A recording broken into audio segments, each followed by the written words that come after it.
이 시간 온 마음을 다해 예배의 자리에 굳건하게 서신 우리 성도님 모두를 주님의 이름으로 축복합니다. 우리 믿음을 가지고 아멘으로 응답하시기 바랍니다. 평안하십시오. 성령 충만하십시오. 이 시간의 말씀과 이 예배의 모든 시간을 통하여서 청함을 받은 자에서 늘 기뻐하고 감사하고 순종하면서 택함을 입은 자의 자리로 나아가는 여러분 모두가 되기를 간절히 축복합니다. 자, 오늘 읽은 그 예수님의 비유는 한 나라의 왕이 아들의 혼인을 기념해 잔치를 베푸는 장면으로 시작됩니다. 그리고 이야기는 크게 두 가지의 상황으로 나누어 볼 수 있어요.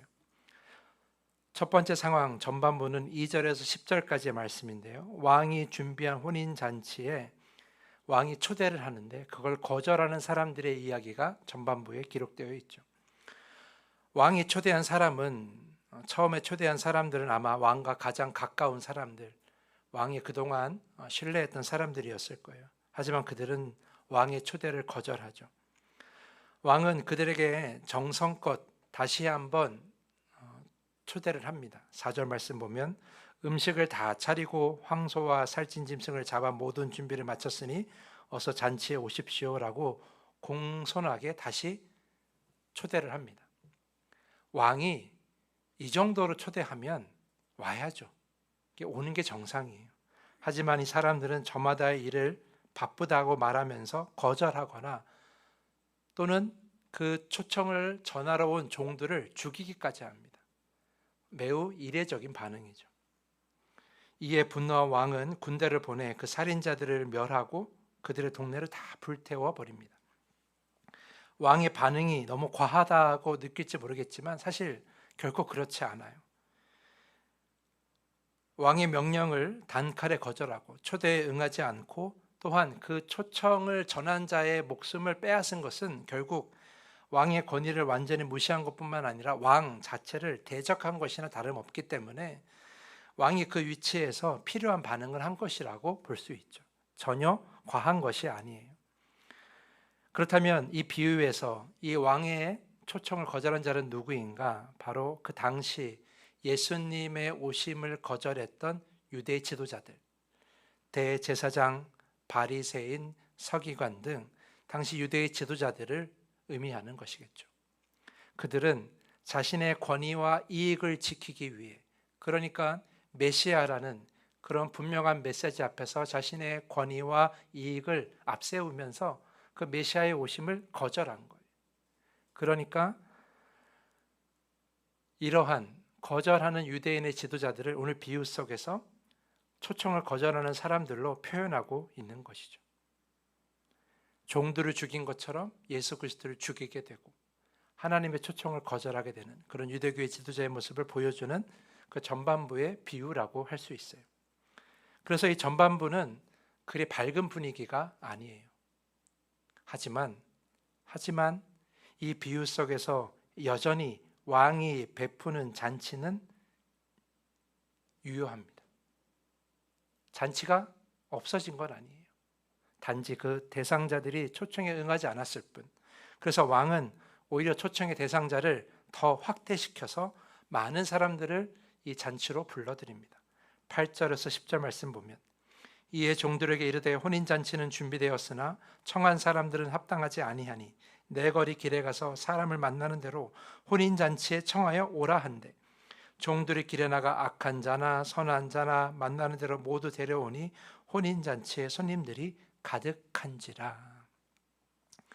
이 비유를 보면 왕은 대상자를 넓혀서 모든 이들을 다 데리고 옵니다. 내 거리라는 것은 사람들이 많은 곳을 의미하는 거거든요. 그러니까 많은 사람들을 가능한 데려오려고 한 거예요. 인원 제한이 없다는 거죠. 많은 사람들을 데려오고 또한 자격도 없어요. 악한 자나 선한 자나 누구든지 이 초대에 응하기만 하면 이 잔치에 참여할 수가 있는 거였어요. 우리는 이 장면에서 천국, 그러니까 하나님 나라의 중요한 속성 세 가지를 깨달을 수 있어요. 간단하게 살펴보면 첫 번째는 하나님 나라, 그 천국은 반드시 완성된다라는 거예요. 오늘 비유 속에서 사람들이 그 천국의 초청, 잔치의 초청을 거절하지만 그 왕은 그렇다고 해서 이 잔치를 폐하려고 하지 않았어요. 반드시 이 잔치는 열릴 것이며 이 잔치의 사람들은 채워지게 되어 있는 거죠. 다시 말해 하나님 나라는 반드시 완성된다라는 거예요. 성도들이 또는 저 교회 밖의 사람들이 아무리 거절할지라도 하나님 나라는 하나님의 열정과 그 하나님의 계획과 하나님의 은혜 안에서 반드시 완성된다라는 거죠. 그러니까 우리가 생각해야 될 건 뭐예요? 하나님 나라가 세워질 것인가? 하나님 나라가 임할 것인가? 하나님 나라가 언제 임할 것인가를 우리가 그걸 생각할 것이 아니라 우리가 바라봐야 될 건 뭐예요? 우리가 과연 이 하나님 나라의 잔치에 참여하게 될 것인가 아닌가를 생각하셔야 되는 거예요. 반드시 하나님 나라는 세워지고 하나님이 준비하신 잔치는 베풀어집니다. 우리가 그 잔치에 참여하게 될 것인가 아닌가를 생각하셔야 되는 거예요. 두 번째는 무엇이냐면 하나님 나라는 누구에게나 열려 있다라는 거예요. 어떤 특정한 신분이나 자격 요건에 따라 이 잔치에 초청하는 것이 아니라 내 거리에, 그러니까 사람들이 많이 모인 곳에 나아가서 악인이든 또는 선한 사람이든 어떤 사람이든지 간에 다 하나님은 하나님 나라로 초청하신다는 거예요. 그러니까 우리 모두에게 하나님 나라의 초대장이 전달된 거죠. 여러분들은 그 초대장에 응하셔서 이 자리에 오신 줄 믿습니다. 그러니까 우리는 그 초청장을 받은 거예요. 이 자리에 함께하지 못한 사람들은 누구예요? 믿음이 없는 사람들은 누구예요? 아직 초청장을 보지 못했거나 또는 우리가 그 사람들에게 전달하지 못했거나 아직 그 초청장을 온전하게 보지 못한 사람들은 이 자리에 참여하지 못했지만 하나님은 분명 모든 사람들에게 그 하나님 나라의 잔치, 그 천국에 다 초대하신다라는 거예요. 거기에 예외되는 자는 아무도 없다라는 거죠. 세 번째는 중요한 것이 무엇이냐? 우리에게 필요한 것은 응답이라는 거예요. 왕은 누구에게나 잔치에 참여할 수 있는 기회를 주었지만 그러나 잔치에 참여하려면 우리가 하려던 일을 어떻게 해야 돼요? 멈추어야 돼요. 내가 가려던 길에서 돌아서야 돼요. 우리에게 뭐가 필요해요? 그 잔치에 참여하기 위해서는 응답이 필요한 거죠. 우리 모두에게 초청장이 주어졌지만 그 초청장을 받았다고 해서 잔치에 참여할 수 있는 것은 아니에요. 잔치에 참여하기 위해서는 우리의 뭐가 필요해요? 응답이 필요한 거죠. 삶을 살아가던 그 삶의 자리에서 응답하고 그 잔치에 가야 되는 거죠. 그것이 바로 응답이라고 하는 것인데 우리는 삶의 각자의 자리에서 열심히 살다가 믿음으로 응답하여 이 자리에 나온 줄 믿습니다. 우리가 믿음의 응답을 가지고 이 자리에 나온 거예요. 우리는 예수 그리스도를 통하여 하나님께서 열어주신 그 천국의 잔치에 초청되었고 우리는 믿음으로 응답해서 이 자리에 나오게 된 거예요. 그래서 우리가 하나님께서 베풀어 주신 그 풍성한 잔치에 우리가 이 자리에 앉아 있을 수 있게 된 것이며 참여할 수 있게 된 것이죠. 그래서 우리가 뭐가 된 거예요? 하나님 나라의 백성이 된 것이고 하나님의 자녀가 될 수 있었던 것입니다. 우리 모두는 하나님이 베풀어 주신 풍성한 잔치를 가득 채운 오늘 비유 속의 그 사람들이 바로 우리라는 것, 여러분이 꼭 기억하시기를 바랍니다. 그런데 비유는 여기서 끝나지 않아요. 잔치가 시작되고 나서 얼마간의 시간이 흐른 뒤에 이 잔치를 열었던, 이 잔치를 주최한 주인공인 그 왕이 등장합니다. 왕은 자신의 초대된 사람들을 보러 그들 앞에 섭니다. 11절에서 13절 말씀인데요. 임금이 손님들을 보러 들어올새 거기서 예복을 입지 않은 한 사람을 보고 이르되 친구여 어찌하여 예복을 입지 않고 여기 들어왔느냐 하니 그가 아무 말도 못하거늘 임금이 사원들에게 말하되 그 손발을 묶어 바깥 어두운 데에 내던지라 거기서 슬피 울며 이를 갈게 되리라 하니라. 손님들을 보러 왔는데 그곳에 예복을 입지 않은 한 사람을 발견한 거예요. 왕은 그 사람에게 나아가 왜 예복을 입지 않았냐고 물었어요. 그런데 그 사람은 아무런 대답을 하지 못하죠. 왕은 예복을 입지 않은 그를 바깥 어두운 데로 내던지라고 명합니다. 잔치는 화려하고 밝고 풍성한 곳이었지만 잔치 바깥은 매우 어둡고 초라한 곳이었다. 잔치에서 쫓겨난 자는 그 어둡고 초라한 곳에 계속해서 머물러야만 했어요. 잔치의 자리로 돌아올 수가 없었던 거죠. 그래서 왕은 알았어요. 쫓겨나면 저 사람은 반드시 계속 울 것이다. 계속 후회할 것이다. 충분히 알고 있었어요. 그럼에도 불구하고 단호하게 그를 쫓아낸 거죠. 그 사람은 이후로도 잔치에 들여올 수 없었고 그 어둡고 초라한 곳에 계속 머물며 후회하고 슬퍼해야만 했다라는 거예요. 우리는 이 장면에서 이 말씀을 묵상하면서 한 가지 의문을 갖습니다. 도대체 어떤 옷을 입고 있었길래 쫓겨났을까? 아마 대부분의 성도님들은 이 말씀을 묵상할 때마다 그 사람이 잔치에 맞지 않은 허름한 옷 또는 남루한 옷을 입었다고 생각하는 이들이 많이 계실 거예요. 하지만 곰곰이 생각해 보면 그래서 쫓겨난 사람이 입고 온 옷이 문제가 되었다면 그렇다면 앞의 이야기와 맞지 않는 부분이 있다는 것도 아마 생각하시게 될 거예요. 9절 말씀대로 길을 가다가 갑작스럽게 잔치에 초대된 이들이 대부분이라면 그들이 예복을 어떻게 준비했겠습니까? 그렇죠? 갑자기 초대된 거니까, 초대장을 갑자기 받은 거니까 예복을 준비할 시간이 없었겠죠. 그러니까 예복을 가지고 왕이 뭘 한다는 것은 뭔가 앞뒤가 맞지 않아요. 10절의 말씀 보면 선한 자나 악한 자나 만나는 대로 다 데리고 왔다면 조건은 없는 거예요. 자격은 없는 거죠. 이 잔치에 참여할 수 있는 자격은 따로 없는 거예요. 다 데리고 왔으면 그냥 그 가운데는 여러 가지 옷을 입은 자들이 다양했겠죠. 그런데 갑자기 왕이 나타나서 입고 온 옷을 문제 삼는다면 이것은 앞뒤가 맞지 않는 거예요. 처음에는 누구나 다 올 수 있다고 말하면서 나중에 와서 당신이 입은 옷이 문제라고 말을 하면 이것은 앞에 있는 왕의 모습과 뒤에 있는 왕의 모습이 전혀 다르다라고 생각할 수밖에 없는 거죠. 그러니까 이 비유는 온전하게 이해하기가 어려운 비유예요. 도대체 왕은 왜 이렇게 행동하는가? 왜 옷을 문제 삼는가?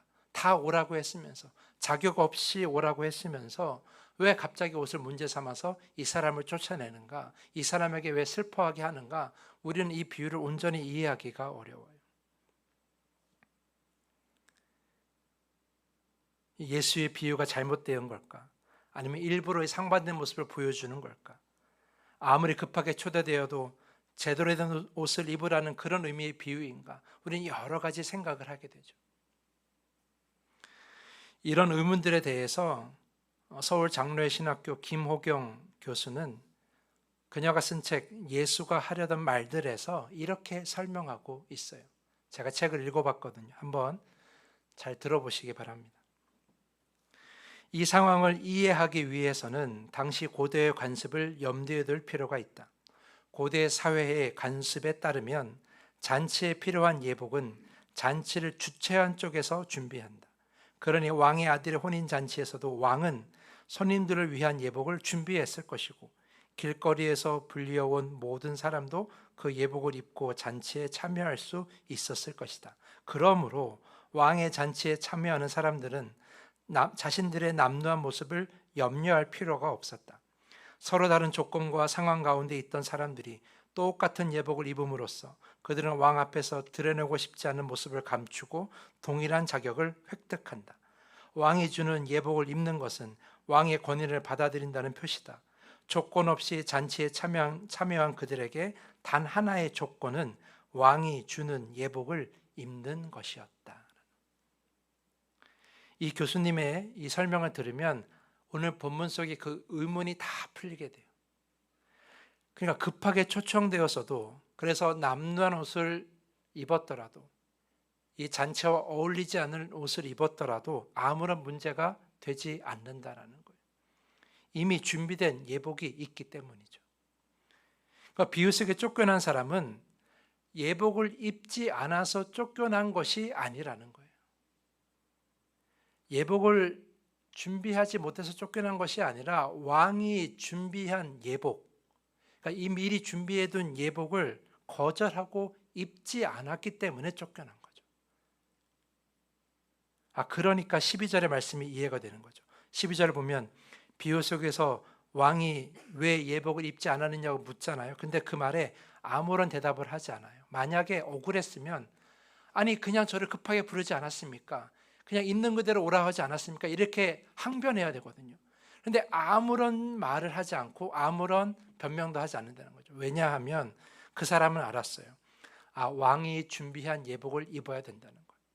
그러니까 왕이 준비한 예복을 입어야 된다는 걸 알고 있었음에도 일부러 입지 않았기 때문에 그래서 아무런 말도 하지 못한 거예요.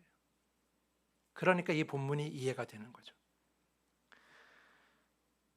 준비된 예복을 알면서도 입지 않았다면 그것은 잔치에 대한 예의를 지키지 않은 것이고 왕에 대해서 불순종한 거죠. 그러니 잔치에 쫓겨나도 억울하다 말할 수 없으며 그냥 슬퍼 울 수밖에 없는 거예요. 자기의 행동을 후회할 수밖에 없는 거죠. 이것이 오늘 본문의 이 비유의 온전한 이해라는 거예요. 예복은 미리 준비되어 있었다. 그러나 그 사람은 스스로 선택하였다. 어떻게? 예복을 입지 않기로 선택한 거예요. 그렇다면 여기서 우리가 한 걸음 더 들어가야 됩니다. 우리가 해야 할 질문은 이거예요. 그러면 왜 그 사람은 예복을 입지 않았을까? 예복이 준비되어 있을 텐데, 넉넉히 준비되어 있었을 텐데 왜 그 예복을 입지 않았을까? 그 이유에 관해 조금 전에 제가 말씀드린 그 김호경 교수님은 단 한마디로 이렇게 설명합니다. 왕이 준비한 예복이 자신에게 필요 없다고 생각했기 때문이라는 거예요. 그러니까 왕이 준비한 예복이 있었지만 그 예복을 자신은 입을 필요가 없다고 생각했기 때문에 안 입은 거예요. 분명 그 사람은 좋은 옷을 입었을 거예요. 우리가 예상했던 대로 허름하거나 남루한 옷을 입고 있었다면 당연히 왕이 준비한 예복을 입었겠죠. 근데 그 예복을 안 입은 건 뭘까? 그는 좋은 옷을 입고 있었던 거예요. 그냥 좋은 옷이 아니라 자신이 사회적으로 어떠한 위치에 있는가를 보여주는 좋은 옷. 자신이 얼마나 많은 재물을 가진 사람인가를 보여주는 좋은 옷. 얼마나 사람들의 부러움을 받고 있는지 보여주는, 얼마나 사람들의 부러움을 받는 그러한 삶을 살고 있는지 보여주는 그러한 옷을 입고 있었다. 그 모든 것을 드러낼 수 있는 옷을 입고 있었기 때문에 굳이 다른 옷을 갈아입을 필요가 없다고 느낀 거예요. 그래서 그녀는 옷을 갈아입지 않았습니다. 자신의 권위, 자신의 재물, 자신의 그 화려한 인생을 그 잔치 안에서 사람들 앞에서 심지어는 왕 앞에서 뽐내고 자랑하고 싶어서 그는 갈아입지 않았어요. 그래서 인정받고 싶어 했어요. 나는 이런 사람이라고. 내가 사회에서 이렇게 인정받는 사람이고 내가 사회에서 이런 권위를 가진 사람이고 내가 사회에서 이렇게 부러워할 만큼 많은 것을 가진 사람이라고 그런 것을 증명하는 명품 옷을 입고 있다고 자랑하고 싶은 거예요. 그래서 갈아입지 않았어요. 하지만 그가 머문 곳은 자신의 집이 아니라 어디예요? 왕이 베푼 잔치예요. 이곳에서 주목받아야 될 사람은 그 사람이 아니라 누구예요? 바로 왕이에요. 이 잔치를 베푼 왕이 주인공이고 호스트이고 주최자인 거죠. 잔치는 주최자가 주인공이고 나머지는 뭐예요? 다 손님이에요. 주목받아야 될 사람은 주최자인 것이지 손님이 주목받아야 될 것은 결코 아니라는 거죠.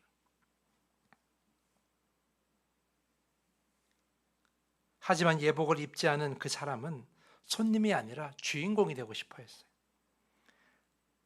이 잔치의 주된 분위기는 뭐여야 됩니까? 감사로 가득 채워져야 돼요. 왜냐하면 누구나 다 이 잔치에 초대받았으니 자신을 초대해준 왕에게 감사해야 되는 거죠. 왕에게 영광을 돌려야 되는 거죠. 그 감사와 영광으로 가득해야 할 이 잔치의 자리가 그 한 사람이 자신의 입고 온 옷을 자랑함으로 인해서 어떤 자리로 만드는 거예요? 자신을 알아주려는 자리, 자신이 높아지려는 자리, 자신이 주목받고 싶은 자리로 바꾸는 거죠. 그렇게 잔치의 분위기를 바꾸려고 한 거예요.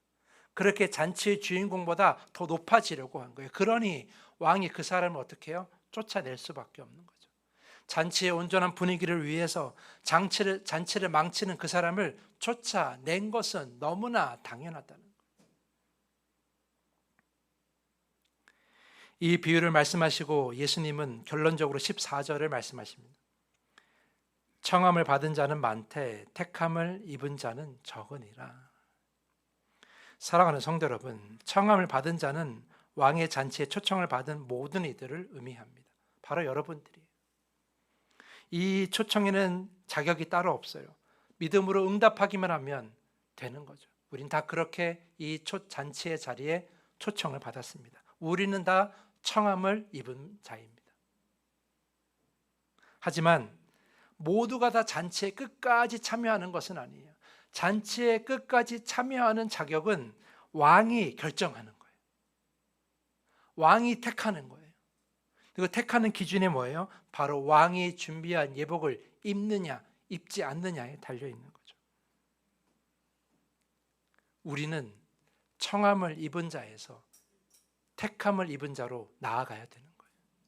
청함을 받은 자에서 택함을 입은 자로 우리가 나아가야 되는 거죠. 그래야 우리가 이 잔치를 영원히 참여할 수 있게 되는 거예요. 사랑하는 성도 여러분, 우리는 예수 그리스도를 통한 구원의 길, 그 길을 통하여 우리가 구원의 자리에, 하나님의 자리에 초청을 받았어요. 우리는 청함을 입은 자예요. 우리는 믿음으로 응답하고 그 나라에, 하나님 나라에 속하게 된 거죠. 하지만 이것이 끝이 아니에요. 이것이 끝이 아니에요. 이것이 구원의 전부가 아니에요. 우리는 어디로 나아가야 돼요? 이 천국의 자리에, 이 잔치의 자리에 영원히 머무를 수 있는 자격을 얻어야 되는 거죠. 왕의 택함을 받아야 되는 거예요. 하나님의 택함을 받아야 되는 거죠. 우리는 어떻게 택함을 받을 수 있습니까? 우리는 어떻게 끝까지 영생을 누리며 이 잔치에 참여할 수 있습니까? 우리가 어떻게 이 잔치의 자리에 영원히 머물 수 있는 그 온전한 구원을 누릴 수가 있습니까? 이 질문에 대한 답을 우리가 얻기 위해서는 우리가 입은 옷을 살펴봐야 돼요. 우리가 처음 믿음을 가졌을 때, 우리가 그 초청에, 그 청함에 응답했을 때 입었던 옷, 그 입었던 옷을, 그러한 삶을 그대로 가지고 있다면 우리는 절대 택함을 받지 못합니다. 우리는 어떻게 택함을 받아요? 하나님께서 준비하신 예복으로 갈아입어야 되는 거예요. 완벽하게 갈아입어야 되는 거죠. 하나님이 원하시는 삶의 모습으로 바뀌어야만이 택함을 받게 되는 거예요. 우리가 어떤 예복을 입어야 됩니까? 바로 말씀의 예복을 입어야 돼요. 회개의 예복을 입어야 돼요. 순종의 예복을 입어야 돼요. 성화의 예복을 입어야 되고요. 거룩함의 예복을 입어야 되는 거예요. 겸손의 예복을 입어야 되고요. 온전함의 예복을 입어야 되는 거예요. 성령의 예복을 입어야 돼요. 우리가 입어야 될 예복은 다 말씀에 써 있어요. 우리가 이 예복을 입지 못하면 우리는 영원히 잔치에 참여할 자격을 얻지 못하게 되고요. 결국 주님이 다시 오시는 날 우리는 저 어두운 곳으로 쫓겨나게 되어 있는 거예요. 하지만 우린 지금의 이 잔치의 자리가 택함이 아닌 청함이라는 걸 알면서도, 청함받아 우리가 믿음으로 응답한 자리인 줄 알면서도 그 잔치에 필요한 예복을 입는 것에 대해 아무런 관심을 갖지 않아요. 아니, 사실은 알지만 그 예복 입기를 거절하는 거죠. 왜냐하면 지금 원래 입은 옷은 충분하다라고 생각하기 때문이에요. 나는 모태신앙이야. 평생 믿음을 가지고 살아왔어. 내가 무슨 새 예복이 필요하겠어. 이렇게 생각하기도 하고요. 난 이미 교회의 장로고 권사고 집사인데 이 직분만으로 충분히 거룩한 옷을 입었는데 내가 무슨 옷이 필요하겠어? 이렇게 생각하기도 해요. 나는 단 한 번도 주일을 빠진 적이 없고 나는 단 한 번도 헌금을 빠진 적이 없이 다 드렸어.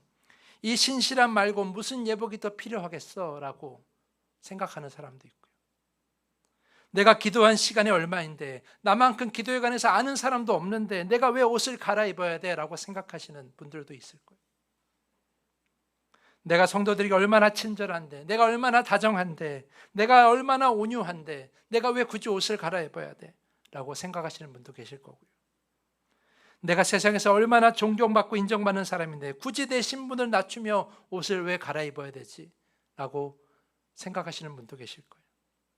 모든 사람이 내 삶을 부러워하는데, 내 삶은 이미 완벽한데 왜 굳이 내가 옷을 갈아입어야 될까? 이렇게 생각하시는 분도 계실 거예요. 내가 쌓아 올린 종교적, 사회적 공로를 자랑스럽게 여기면서 하나님이 준비한 예복은 저 멀리 던져버리고 내가 세상 속에서 입은 옷은 그대로 가지고 와서 그대로 입고 있으면서 하나님의 잔치에 참여하라는 우리의 모습을 보게 된다는 거죠. 하지만 사랑하는 성도 여러분, 여러분이 지금 하나님께 드리는 그 신앙의 모습, 주일 예배를 드리거나 헌금을 드리거나 또는 기도하거나 말씀을 묵상하거나 또는 교회를 위해서 헌신하거나 직분을 가지고 또는 성도들에게 교제하고 그들을 친절하게 베풀고 사랑을 베푸는 것, 이 모든 것들은 하나님이 준비하신 예복의 전부가 아니에요. 여러분, 그건요, 청함을 받은 자가 당연히 해야 할 감사의 고백인 거예요. 자격이 없는 우리를 이 천국의 잔치에 불러주셨잖아요. 이 전국의 잔치에 자격 없는 우리를 참여하게 해주셨잖아요. 그래서 은혜를 누리게 하고 사랑을 누리게 해주셨잖아요. 그럼 우리는 당연히 감사하는 거고, 당연히 예배를 드리는 거고, 당연히 서로를 사랑하는 것이고, 당연히 말씀 묵상하는 거고, 당연히 기도하는 거지, 그걸 마치 나의 공로인 것처럼 주장하는 것은 말이 안 되는 거예요. 하나님께서 바라시는 예복은 그런 것들이 아니라 그런 걸 넘어선 세상에서의 삶의 모습이 바뀌어야 되는 거죠. 세상에서의 삶의 모습이 바뀌어야 되는 거예요. 새로운 옷을 입어야 되는 거예요. 하지만 우리는 어떻습니까? 우리는 세상에서 입던 옷을 그대로 입고 여기 이 예배의 자리에 와요. 그리고 하나님이 주신 예복을 입는 척하면서 그 위에다가 겹쳐 입어요. 그러면서 하나님 저 입었어요 이렇게 얘기하는 거죠. 속에 냄새나는 그런 남루한 옷, 그런 지저분한 옷은 다 그대로 간직하고 있으면서 그 위에다 하나님이 예복을 입었다고, 나는 성도라고, 하나님의 자녀라고, 하나님 백성이라고, 나는 이제 다 이루었다라고 그렇게 자랑하고 있다는 거예요. 하나님께서 원하시는 것은 겹쳐 입는 게 아니라 완벽하게 환복하는 거예요. 여러분이 믿음을 갖기 전에 가졌던 또는 죄악 가운데 있었던 그 지저분하고 자랑할 수 없는 그런 삶의 옷을 다 벗어 던지고 하나님께서 우리에게 주신 예복을 새롭게 갈아입는 것, 하나님께서 원하시는 건 그건데 우린 자꾸 세상에서 입던 옷을 가지고 이 교회에 와서 자꾸 자랑하려고 해요. 인정받으려고 해요. 하나님께서 나의 있는 모습 그대로 사랑하신다고 말씀하셨잖아요. 그러니 저의 이러한 모습도 받아주세요. 자꾸 우리에게 요구하시는 거예요. 인정해 주지 않으면 무시한다고, 사랑이 없다고, 그렇게 헛된 소리를 하는 성도님도 얼마나 많은지 몰라요. 하지만 여러분, 교회는 지금까지 입은 옷을 자랑하는 곳이 아니에요. 얼마나 화려한 옷을 입었더라도 그것은 교회에서 자랑할 수 있는 것이 결코 아니라는 거예요. 교회에서 자랑해야 될 것은 바로 하나님이 우리를 위해 준비하신 예복, 그거 하나 자랑해야 되는 거죠. 그 예복이 무엇입니까? 갈라디아서 3장 27절 말씀, 누구든지 그리스도와 합하기 위하여 세례를 받은 자는 그리스도로 옷 입었느니라. 예수 그리스도의 삶을 닮아가는 자만이 그 옷을 입을 수 있어요. 예수 그리스도께서 보여주신 그 삶을 살아내는 자만이 그 옷을 입을 수 있는 거예요. 중요한 건 그 옷을 입어야만이 우리가 영원히 이 잔치에 참여할 수 있게 되는 거죠.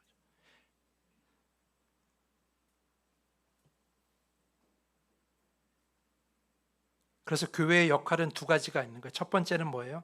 천국 잔치의 초청장을 사람들에게 보내는 거죠. 이것이 선교이고 전도예요. 그러나 교회의 역할은 선교와 전도에 머물지 않습니다. 그렇게 초청되어 온, 그렇게 천국 잔치에 참여한 사람들을 어떻게 해요? 옷을 갈아입혀야 되는 거예요. 그것이 교회의 역할인 거죠. 이전의 삶에서 벗어나 예수 그리스도의 삶을 기준으로 그 삶이 바뀔 수 있도록 교회가 도와줘야 되는 거예요. 그것이 교회의 두 번째 역할이죠. 목회자의 역할도 마찬가지예요. 성도님들을 공평하게 사랑하고 천국잔치 초대장을 모두에게 전하는 것, 이것이 바로 목회자의 첫 번째 역할이죠. 그러나 두 번째 역할도 있어요. 그건 뭐예요? 바로 그렇게 초청되어 온, 그렇게 교회로 들어온 사람들이, 성도들이 새로운 옷을 입을 수 있도록 안내하는 것이 바로 목회자의 역할인 거예요. 교회 리더의 역할도 마찬가지죠. 속장, 직분자 다 마찬가지예요. 그런 역할을 목회자와 함께 하는 거죠. 말씀으로, 예배로 자꾸 가르치면서 지금 옷은 지저분하고 지금 옷은 냄새나니 하나님께 주신 이 예복으로 갈아입어야 된다고 계속해서 안내하고 권면하는 것이 저의 역할인 거예요. 근데 성도들은 자꾸 있는 모습 그들의 모습을 자꾸 사랑해달라고 요구해요. 제가 입은 옷을, 이 멋진 옷을 인정해달라고만 요구해요. 저는 그렇게 할 수 없어요. 왜냐하면 이 잔치의 주체자이신 하나님께서 오셔서 여러분의 옷을 보실 것이기 때문이에요. 그때 저는 우리 더함교회 성도님 단 한 사람도 쫓겨나는 것을 원하지 않아요. 그래서 어떻게 해요? 지금 옷을 갈아입으라고 권면하는 거예요. 지금 옷을 갈아입으라고 자꾸 여러분들을 가르치는 거예요. 그래서 듣기 싫은 말도 하고, 제가 이렇게 권면하면, 설득하면 때론 사랑이 없다고 이야기하시죠. 하지만 여러분, 사랑이 없으면 옷 갈아입으라고 얘기하지 않아요. 그냥 그렇게 있으라고 그래요. 왜냐하면 쫓겨나니까. 정말 사랑하지 않으면 무슨 옷을 입든지 아무런 관심도 없어요. 사랑하니까 옷 갈아입으라고, 사랑하니까 예복을 입으라고 얘기하고 권면하는 것이지, 사랑하지 않으면 그냥 그대로 살라고 얘기한다니까요. 그러니까 오해하지 마십시오. 간혹 제가 권면하고 이야기하는 것들, 설득하는 것들 안에 사랑이 없어 보일 수 있어도 진짜 사랑이 없는 게 아니에요. 사랑하니까 권면하고, 사랑하니까 설명하는 거예요. 사랑하니까 예복을 입으라고 이야기하는 거예요. 사랑하지 않으면 그냥 원하시는 대로 살라고 얘기해요. 다 좋다고 얘기해요. 다 그렇게 살라고 얘기해요. 다 성도님들이 말이 맞다고 얘기해요. 그렇게 말하는 목회자를 원하세요? 그러면 결국 이 교회에서 천국 잔치 끝까지 남는 사람은 없게 되는 거예요. 우리가 모두가 다 천국 잔치에 남아서 끝까지 이 잔치를 누리기 원하신다면 예복을 입으라는 권면을 들을 줄도 알아야 되는 거예요. 그것이 바로 목회자의 사랑인 것이죠. 사랑하는 성도 여러분, 누구나 청함을 받을 수 있습니다. 이것이 비유 전반부의 메시지예요. 하지만 이 비유는 거기서 끝나지 않아요. 비유 후반부를 통해서 우리에게 무슨 메시지를 줍니까? 누구나 청함을 받을 수 있지만 누구나 택함을 받는 것은 결코 아니라고 우리에게 가르쳐주고 있어요. 그러니까 청함을 받은 자는 많아도 택함을 받은 자는 적을 수밖에 없는 거죠.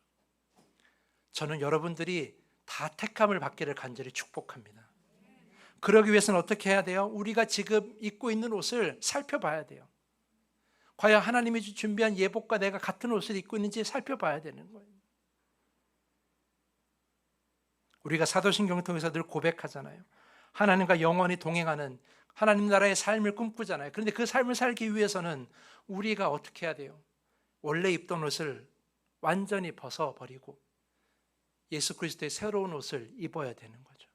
예수 그리스도의 삶을 쫓아가는 삶을 살아내어야 하는 거예요. 어렵지만, 쉽지 않지만 여러분 모두가 그 길을 가기를 간절히 축복합니다. 그렇게 해서 우리 모두가 다 하나님 나라의 그 천국 잔치에 영원히 다 남을 수 있기를 간절히 축복합니다. 그리고 우리 다 함께 모여서 기쁘고 행복했으면 좋겠어요. 그런 더함교회가 되기를, 그렇게 새로운 옷을 입기로 애쓰는 여러분 모두가 되기를, 서로 그렇게 격려하는 더함교회가 되기를 간절히 바라보며 축복하면서 오늘 말씀을 마치겠습니다.